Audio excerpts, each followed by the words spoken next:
Vous êtes fatigué? On avance, hein? Ok. Bien. Je cherche. Encore votre évêque. Parfois, vous voyez, le verbe sortir, les périphéries. Parfois, sortir de soi, hein. C'est pas question de la banlieue, ou des quartiers difficiles de Marseille. De soi amène à renoncer à ses urgences pour consacrer toute son attention à quelqu'un d'autre. Alors, il y a déjà l'importance du temps. La capacité et la volonté de donner du temps.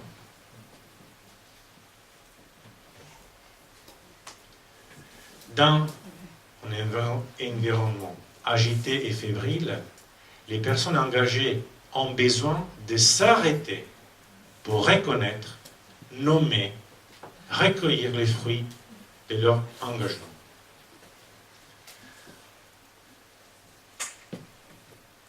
Ce n'est pas le seul évêque dans le monde, mais vous voyez que parfois, le risque de dire il faut faire ça, il faut faire ça, il faut organiser, il faut des réunions, il faut des sessions, etc. Et non, si vous avez lu la lettre pastorale, même il va dire que c'est mieux réduire, trouver des priorités pour avoir du temps. Parce que sinon, nous sommes des fonctionnaires stressés, qui stressent les autres. Ce n'est pas la joie de l'évangile, stresser les autres. C'est une question d'hôpital, parfois. Oui, mais pas l'hôpital de campagne, l'hôpital, ça s'appelle comment l'hôpital à Nantes? Voilà. Il y a plein. Il y a plein de possibilités. Pour des personnes stressées. Et l'Église, parfois, risque d'être stressant pour les opérateurs, pour les personnes engagées dedans, les disciples. Bon. Il faut consacrer l'attention à quelqu'un d'autre, de temps. Sortir de soi. Mais, très beau. Si nous laissons les doutes et les peurs, on va entrer dans l'autre dimension de courage, on verra d'audace, de oser, non? Mais déjà la joie de l'évangile, 129, si nous laissons les doutes et les peurs étouffer toute audace, il est possible qu'au lieu d'être créatifs, nous restons tranquilles, sans provoquer une avancée. Et nous ne serons pas participants au processus historique par notre coopération, mais spectateurs d'une stagnation stérile de l'Église. Le mot très marquant pour dire que le disciple doit être dans la dimension de la vie de l'Église, dans la tradition de l'Église, créatif, trouver des priorités, et pas seulement regarder en silence, spectateur d'une dimension stérile de l'Église. Il faut oser. Oser. C'est le verbe, un des verbes de la première annonce. Oser, ce texte national, celui qui reçoit l'annonce est libre de l'entendre, d'adhérer ou non, de se laisser questionner. Voilà la Vierge Marie. C'est la première. Capable après de dire oui, même si je ne comprends pas.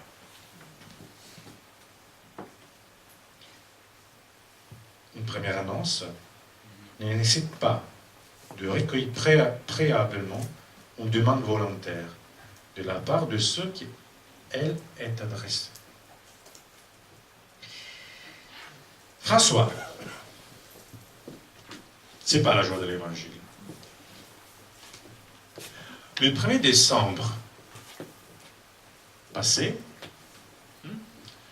aux évêques de la Suisse, le pape va dire l'évangile a sa force de proposition propre originale.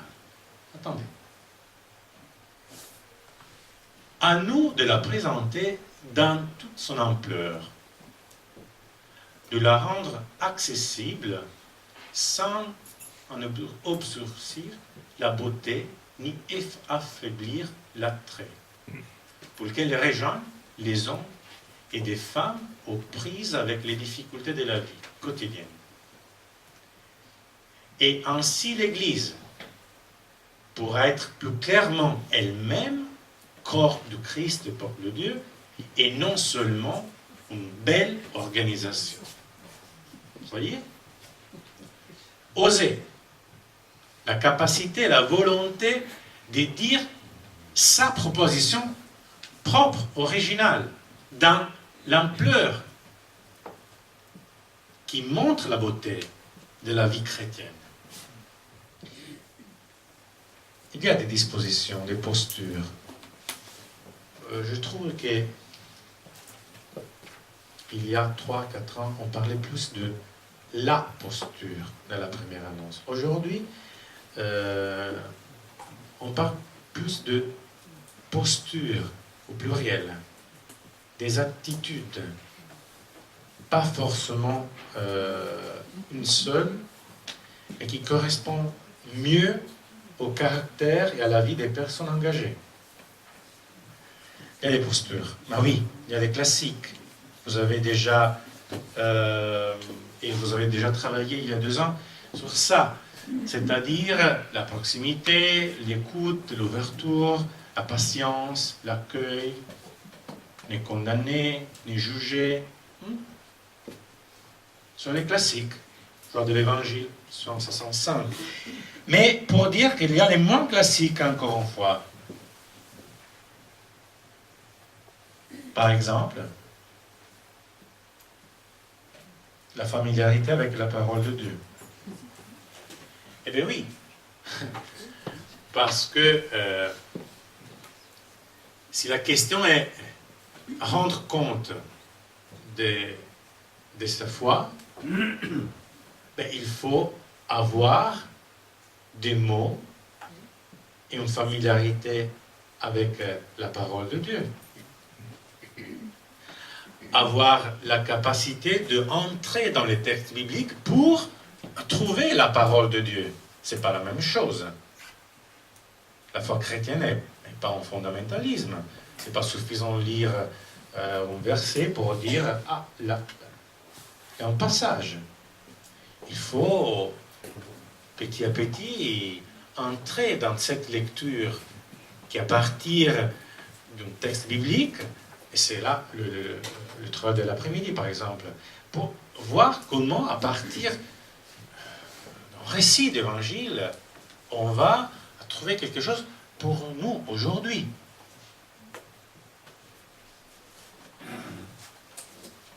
Je me permets de petite parenthèse.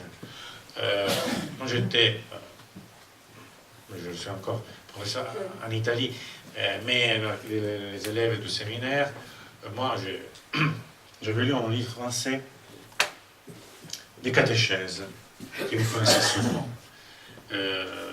Claude Jacqueline Lagarde. Oui. Ok. Le texte des années 80, oui. Mais là, on raconte une expérience à Paris.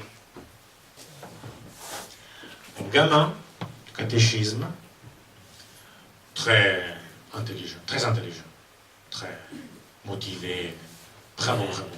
Bon, il arrive chez le catéchiste, son catéchiste, et va dire bon, j'ai fini.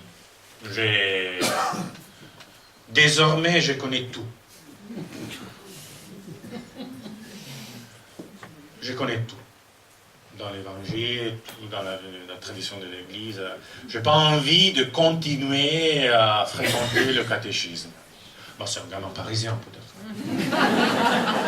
Bon, les catéchistes, voilà, c'est aussi de première annonce, doit réagir.